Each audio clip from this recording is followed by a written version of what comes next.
So eto na nga mga idol, boxing update tayo kasi merong Cuadro Alas pinapabalik ng Manny Pacquiao boxing promoter. Tatanggapin ba ang malaking offer? And bago natin yung pagpatuloy mga kaibigan, pa-like and subscribe po muna and pahit na rin po ng notification bell. Maraming salamat po mga kaibigan. Matapos nga pong paasahin ng kasalukuyan pong boxing promoter ni Cuadro Alas, no, yung kanyang magiging laban sana ngayon 2024 ay tila nauwi lamang sa wala. Ang Treasure Boxing Promoter po kasi ay nangako na magkakaroon ng bigating laban si Casimero Cuadro Alas ngayong 2024. At kung makikita po ninyo, halos kalagitnaan na ng 2024 ay wala pang nakabinbin or nakapilang laban etong si Casimero Cuadro Alas. Sa kabilang banda naman, nagbigay ng paanyaya ang MP or Manny Pacquiao Boxing Promotion na muling bumalik etong si Casimero Cuadro Alas at may kasamang malaki nga po na offer.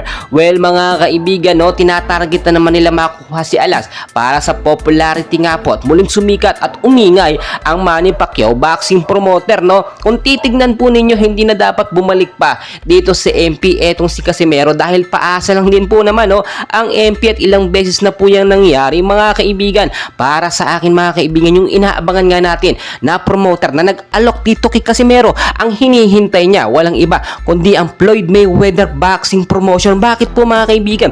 Yung mga imposibleng laban po kasi ay very easy lamang, basic lamang dito sa Floyd Mayweather Promotion. Bukod pa po dyan ay talagang milyon-milyon ang kikitain ni Cuadro Alas sa pagkakataong ito. Alam naman natin na posibleng magkaroon ng 1 hanggang 2 laban etong si Casimero Cuadro Alas bago matapos ang taon ng 2024. Sa kabilang balita naman, eto naman po si Naoya Inoue, naghihintay lamang dito nga po sa magiging sagot ng boxing promoter ni Cuadro Alas, no, kung matutuloy nga ba yung kanilang laban sa Setyembre. Well mga kaibigan, nag-giveaway na nga po, no, si Sam Goodman dito nga sana sa magiging laban nila ni Naoya Inoue para kay Casimero Cuadro Alas. Marami na po nag-sponsor, mga bilyonaryo mga kaibigan, no, at alam naman natin hindi imposible yan kapag ka napunta sa magandang promoter ito si Casimero Cuadro Alas mga kaibigan. Hihintayin po natin dahil nga, ngayon nga po ay sobrang gigil na etong si Casimero Cuadro Alas. Kahit wala po siyang laban ay todo po ang kanyang pag-ensayong ginagawa. Para sa akin mga kaibigan, no,